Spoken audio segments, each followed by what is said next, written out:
So, dear Dhamma practitioners, this is our ongoing meditation session. Be comfortable yourself and relax your body.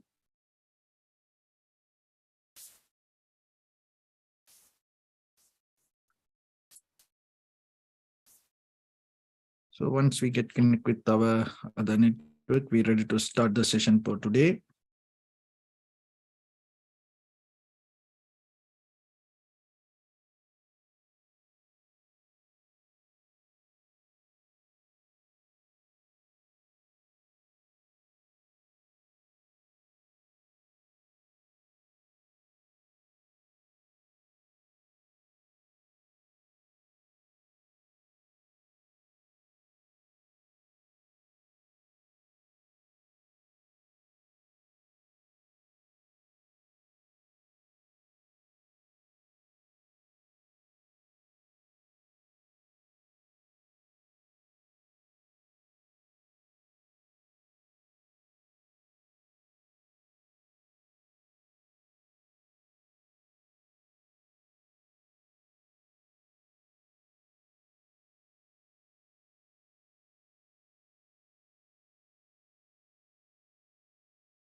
Okay, so dear Dhamma practitioners, be comfortable yourself and relax your body and keep your back straight, neck head straight in one line and your right palm on your left. So gently close your eyes and bring attention to this bell sound, and while you're focusing to the sound, mentally relax your body, relax your mind and relax your breathing with your thoughts. So do nothing extra. Just follow the sound, please.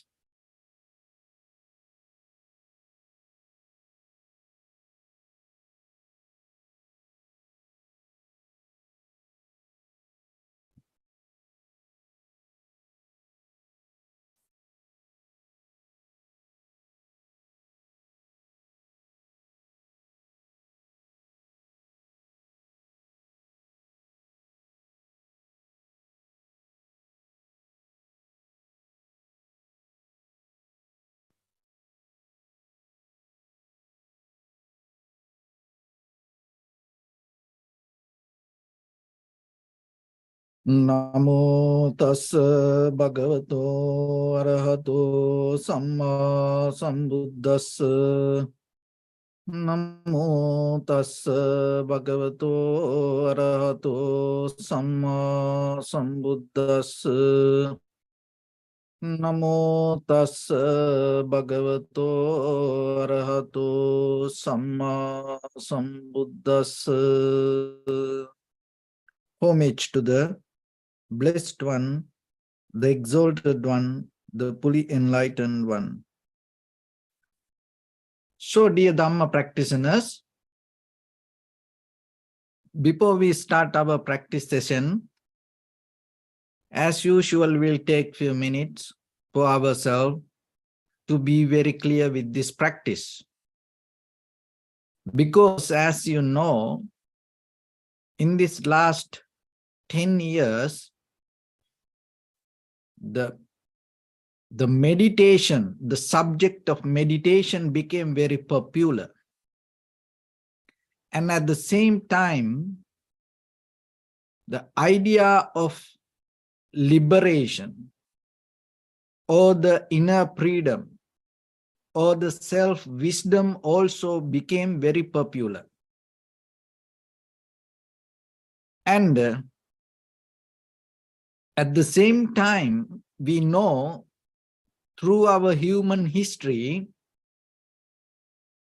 generations to generations, people are looking for happiness and satisfaction. And at the same time, with this all informations, more than any other time, we can experience the anxiety and depression in our society. So more than any other time, we have ability to get connect with others, but still we deeply experience this loneliness within each other. So then we have to understand, we have to look into this situation and see there is something going wrong. Otherwise, it cannot happen. Because look, that all the ideas about the philosophy, the wisdom, the meditations, the keep pumping to the society with more and more and more information. But at the same time, from the other side, the anxiety and the depression and the loneliness also becoming stronger, stronger, stronger. These two different nature. But how these both exist at the same time? So when it comes to us, we are the one who in the middle of this all informations. So then the most important thing we have to look into, we most of time misunderstand these all interpretations. So as example, that what I talk, so it's come out of my own inner understanding and I bring it as through words. So then you also hear the words and you hear it and then you convert it to your inner understanding. So if I misunderstand the idea of the meditation or the spirituality or the philosophy or even the very meaning of life, and even if we go to the very basic level, even what I understand, what is my interpretation about the happiness and satisfaction. So then what will happen? I bring it through the words to you, and then maybe you start to transform it to your inner understanding, and you completely change the very meaning of it, and you start to develop it is as your own idea. So because of that, what happens? We are mostly trying to bring our egocentric, self-centered ideas through the meditation, through the philosophy, through the spirituality, and even through the idea of the culture, the tradition, the many other good things. So that is the human nature. And as meditation, what we understand today, as kind of like the philosophy, as the spirituality, as even the happiness and satisfaction, what we understand may be far away from the real happiness or the real satisfaction or the real meditation or the real and that the meaning of life. So then it is our responsibility to get into this and become very clear with. So whatever you come with the intention to practice, so it is, we have to understand that what you believe doesn't work end of the day. So then what you practice will bring the clarity little by little, little by little, to understand the very meaning of anything that what we follow. So then, more than any other time, people believe meditation, people believe philosophy, people believe the liberation or the nibbana or the transformation, people believe about the happiness and satisfaction, but they are not capable to come to practice. So that is the very reason, even though verbally we have many good things around us as informations, we can't get it to practice.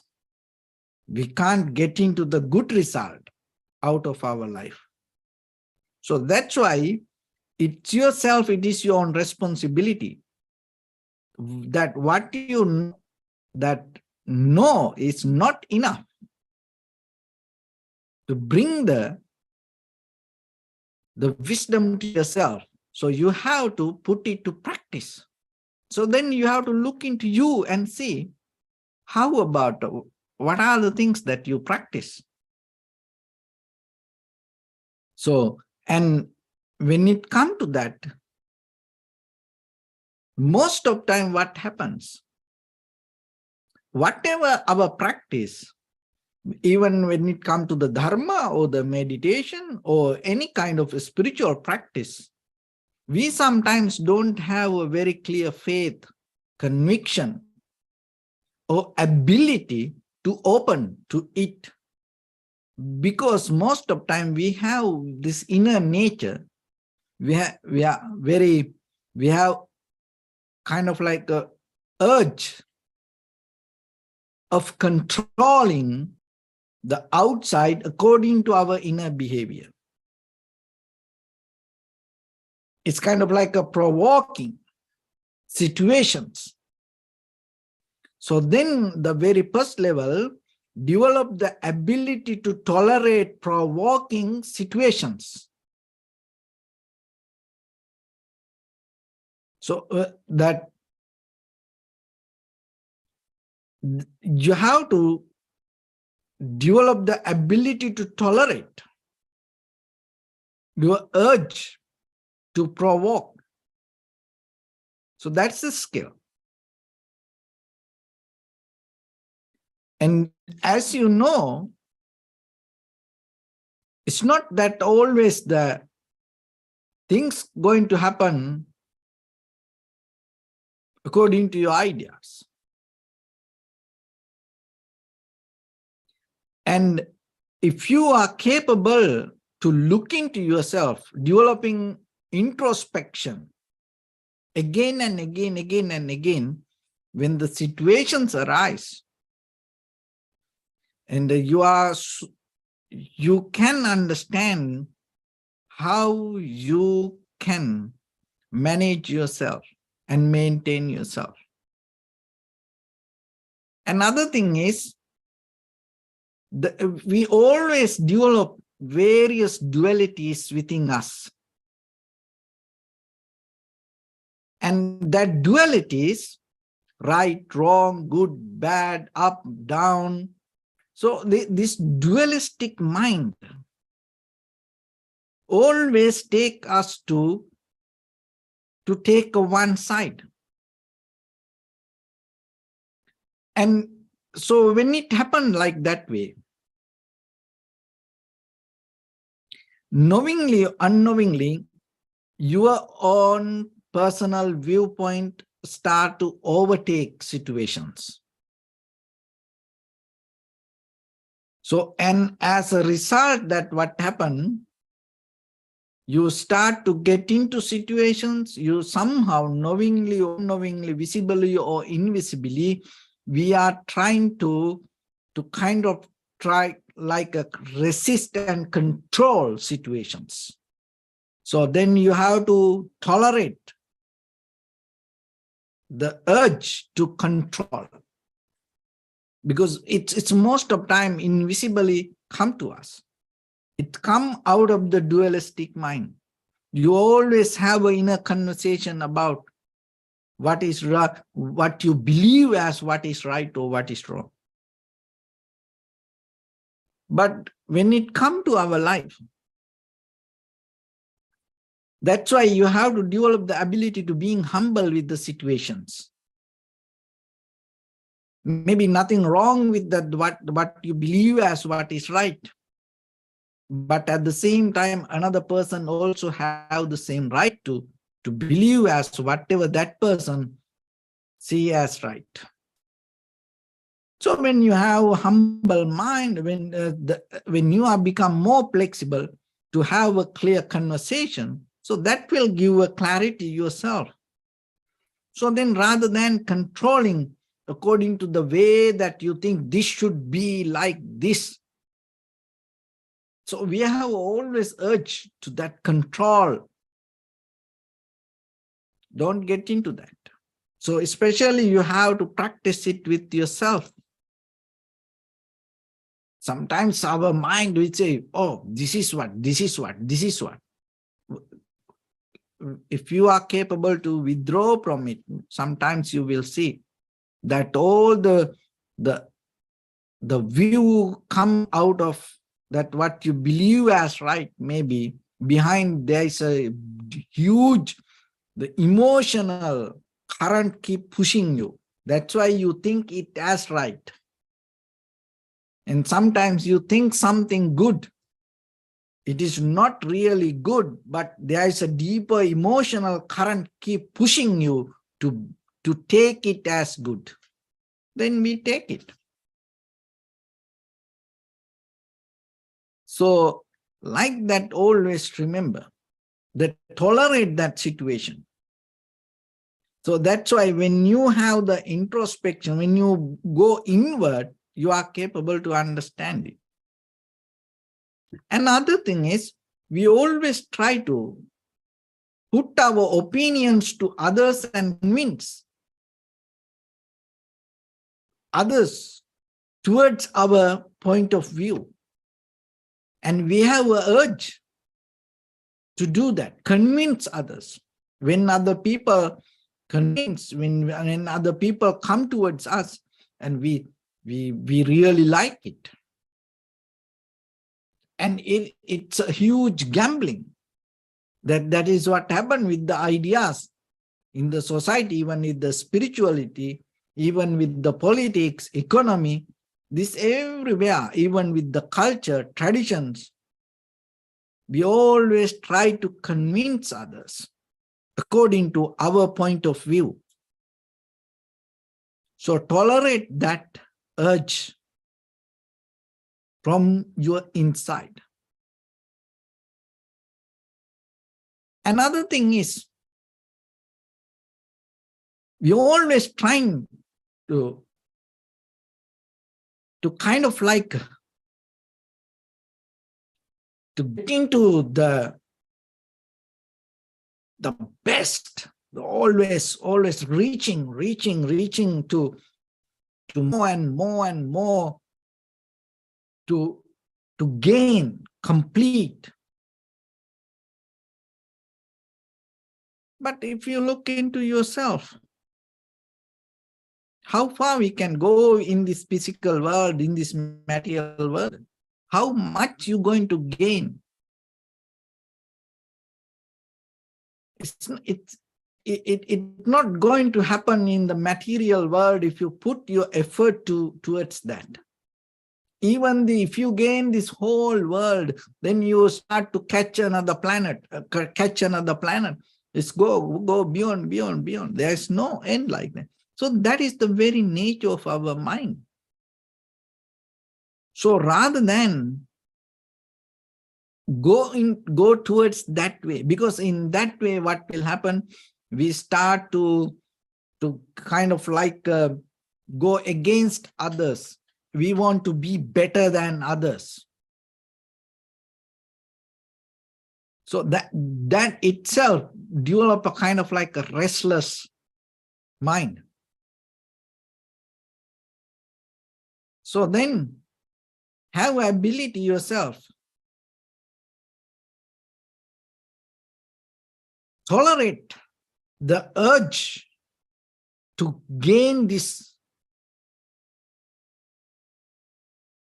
compete, and knowingly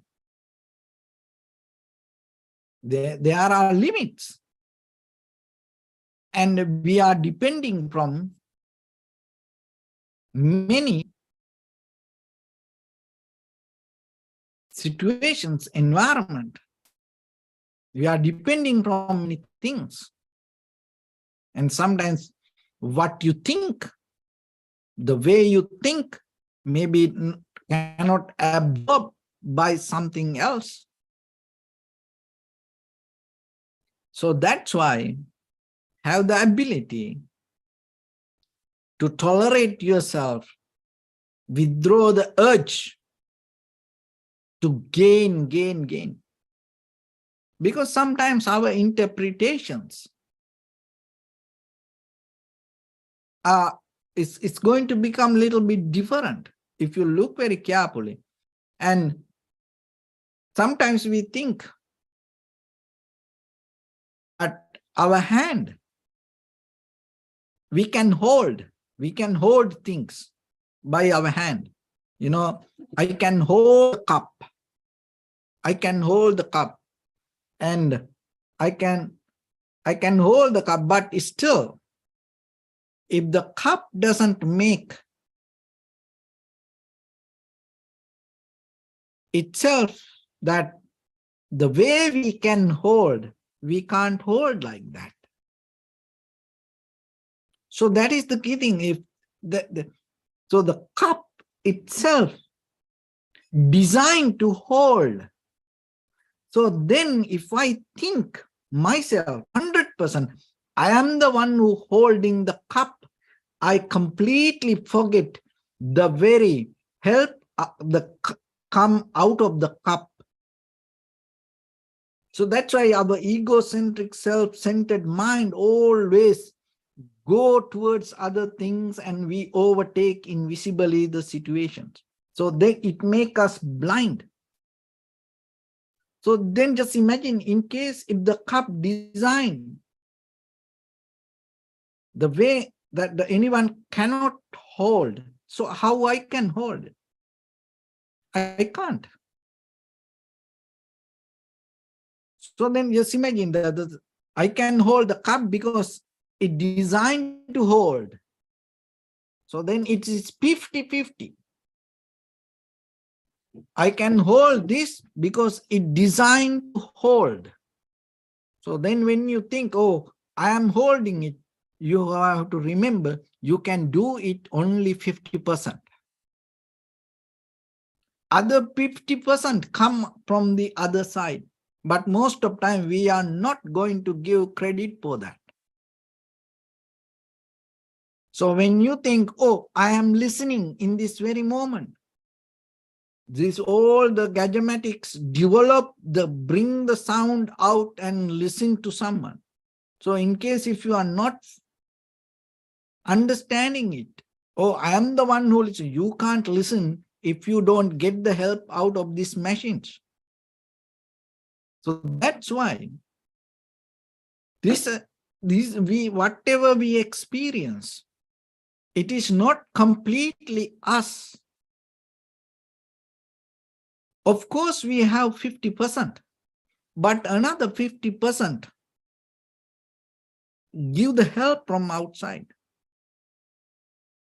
I can't hold the wall. I can touch it. Why? Because the wall not designed to hold, but this one designed to hold. So then whatever the purpose of design, change the effect. So then when it comes to yourself within your mind, rather than always overtaking, you have to remember, get into the middle level and see. It's a huge, the wisdom, if you can understand, that is where you can bring the harness, connectivity. So otherwise, always your life going to become a struggle.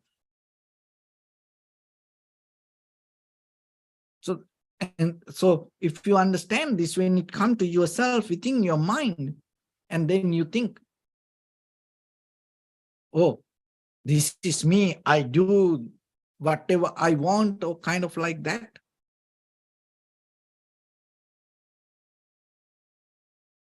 It's just a thought, but you have to look into outside world and see if the outside world if don't accept you to do that, how you going to do it? So in that way, you withdraw this urge regarding control, convince,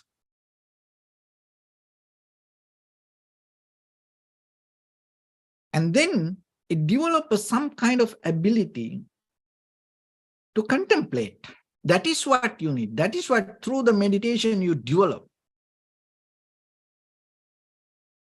So when it comes to meditation,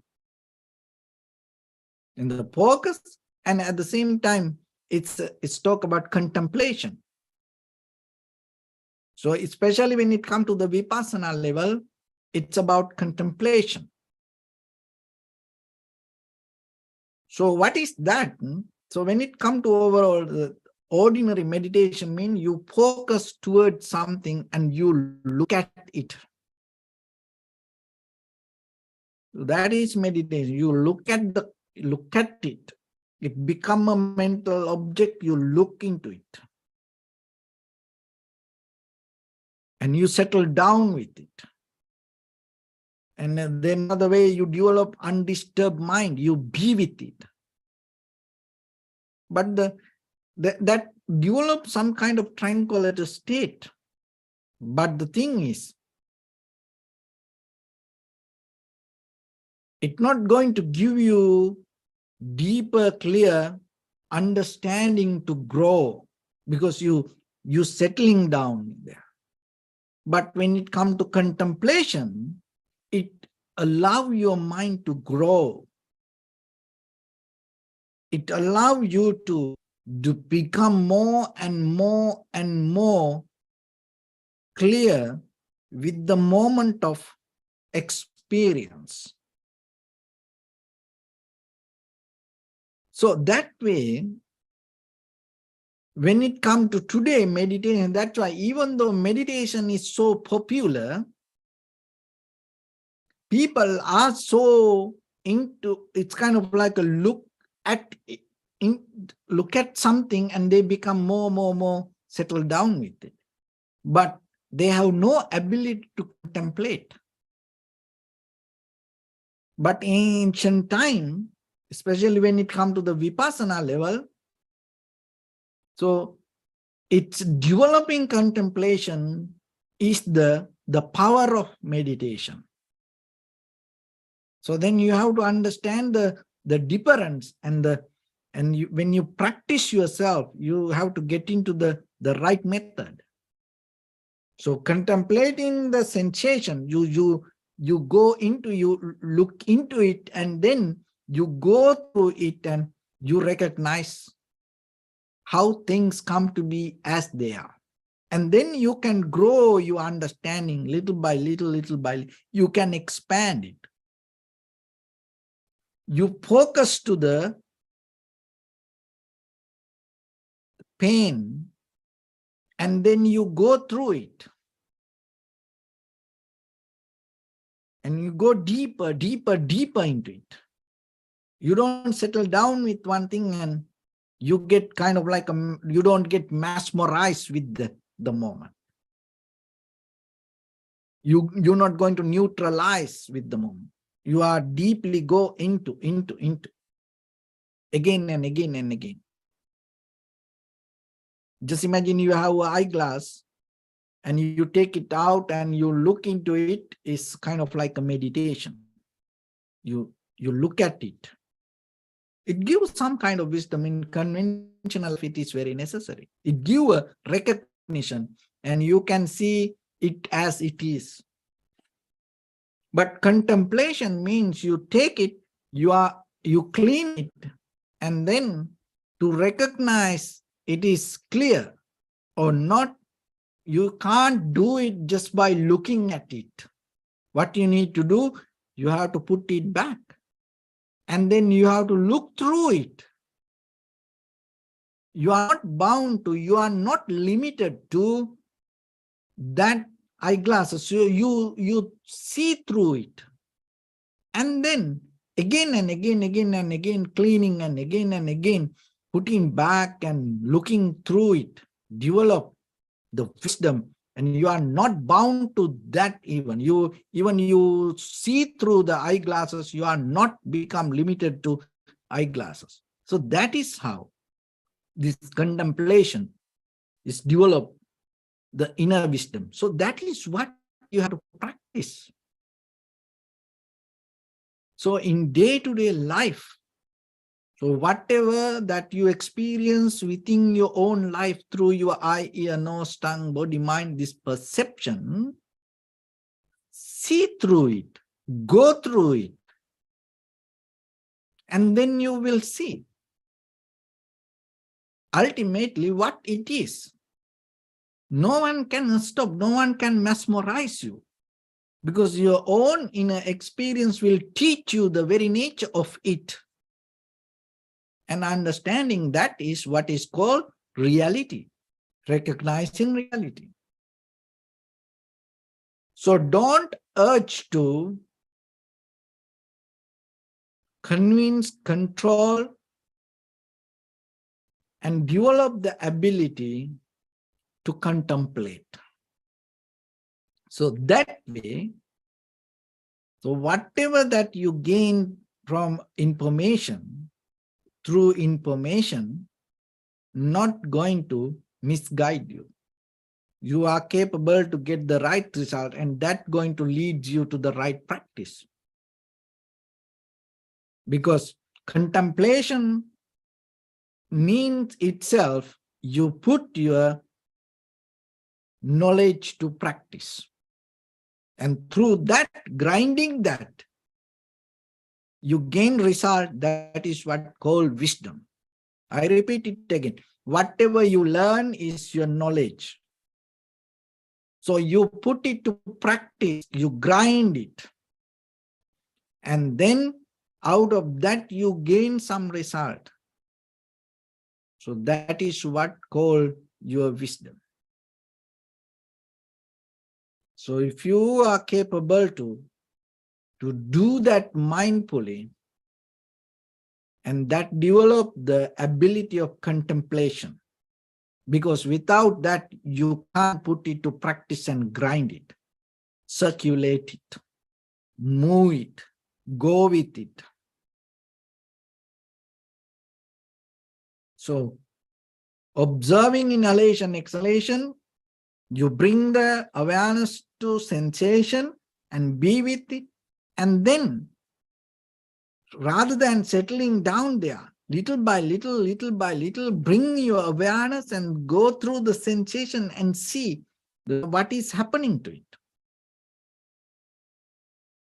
And develop the ability to expand your understanding, and some inhalation become longer, shorter, heavy, soft, warm, cold, and sometimes only right nostril inhale, sometimes only left inhale. So kind of like it has many changes.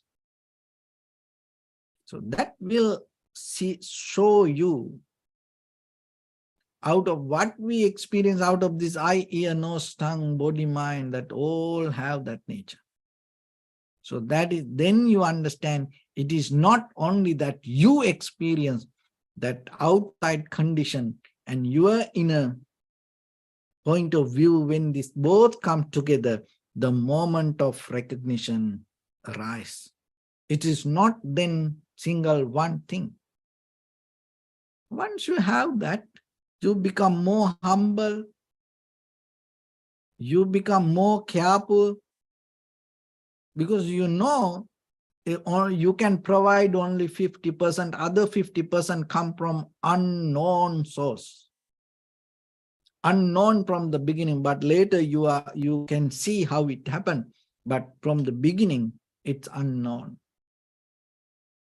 The environment, the society, the timing, the space, this everything and the karma, this everything provide that the moment of experience 50%.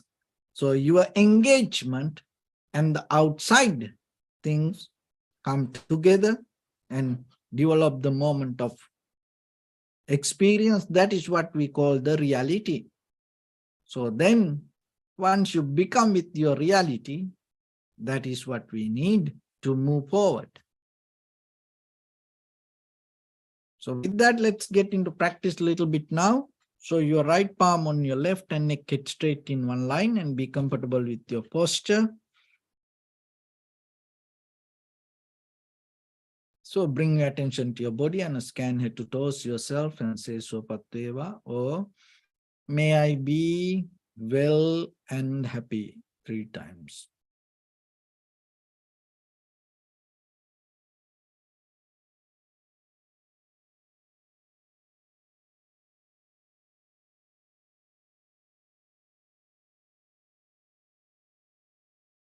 Take a moment and think. We gathered here in this moment to practice this ancient meditation technique.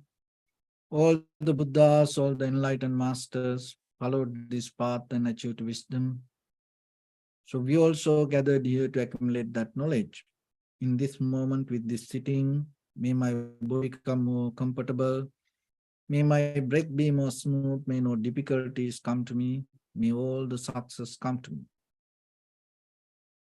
Also think for a moment, this is the last moment we're spending in this very lifetime. And detach your mind from all your past memories and as well as any kind of future thoughts. Just try to remain in the present moment, observing the sensation of your inhalation and exhalation. So in the beginning, deeply and gently, breathe in, breathe out 3 times and find the sensation, please.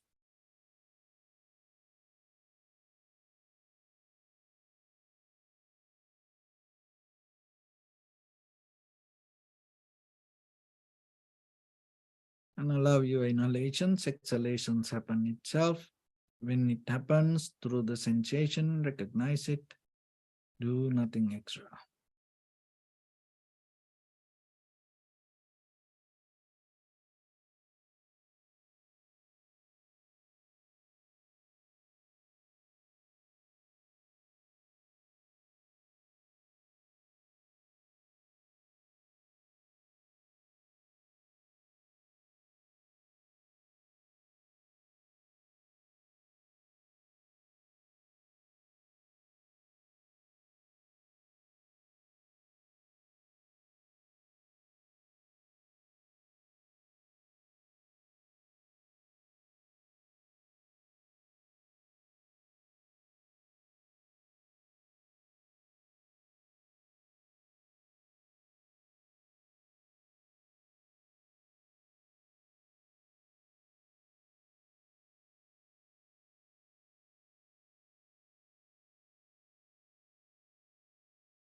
Bring attention to your body, please.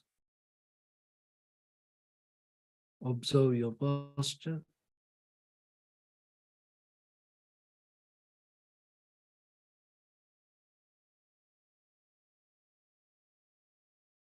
We cultivate loving kindness and compassion in our heart and radiate it as a light through entire your compound, village, city, state, country, world, around this universe. Also, as far as you can, through galaxies, other planets, stars. Reminding yourself like this. With clear intention, mentally repeat after me. May all living beings in this universe be well and happy.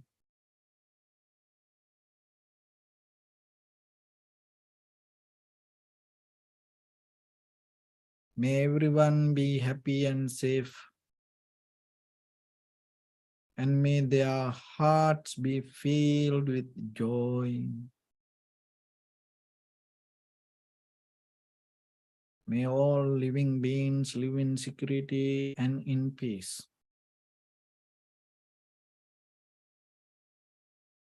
Beings who are frail or strong,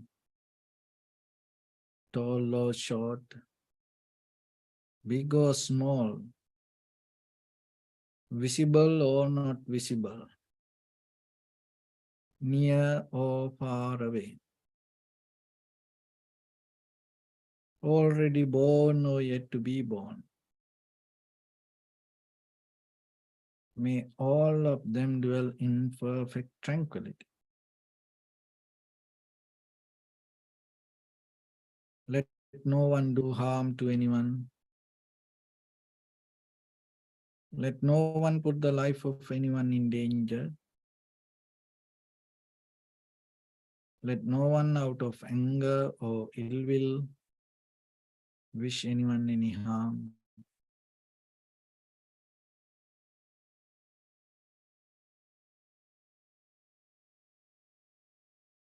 Expand the loving kindness and compassion beginning from your heart.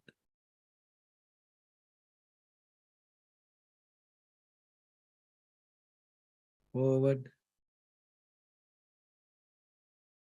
Visualize yourself and send it as a light.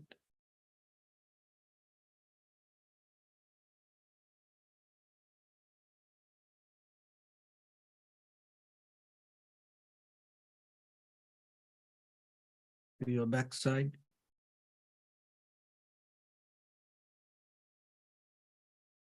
To your left side.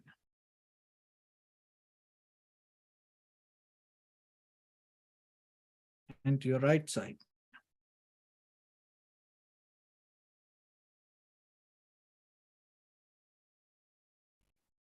Downward.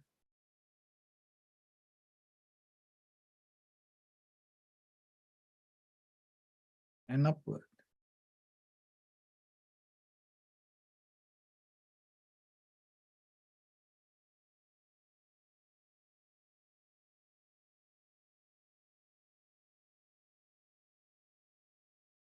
To all six directions at once. Like the moon, the sun, spread the light, spread the energy, without any condition, without any limitation, without any resistance or without any judgment. Let your heart to shine with the loving kindness and compassion from the bottom of it, with the maximum effort to the highest, wishing yourself, may all living beings in this universe be well and happy.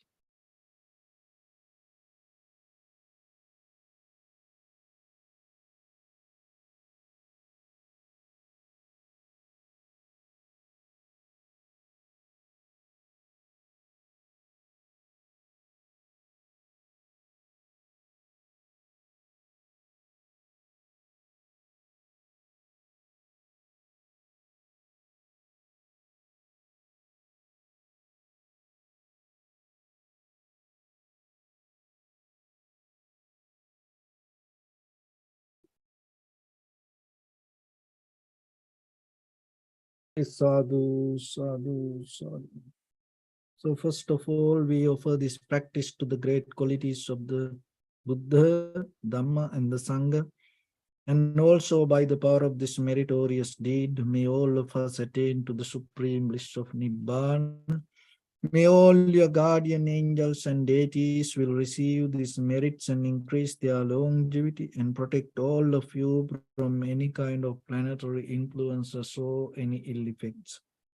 Ittavata cha ammi sampadam punya sampadam sabbe deva numodantu sabba sampatti siddhya sabbe bhuta numodantu sabba sampatti siddhya sabbe satta anumodantu sabba sampatti siddhya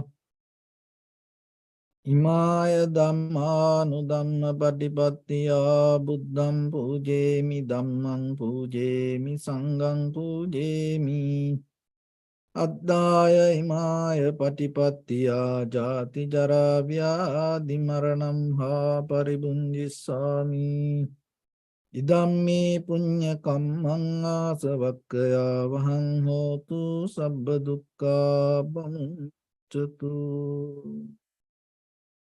Bless you.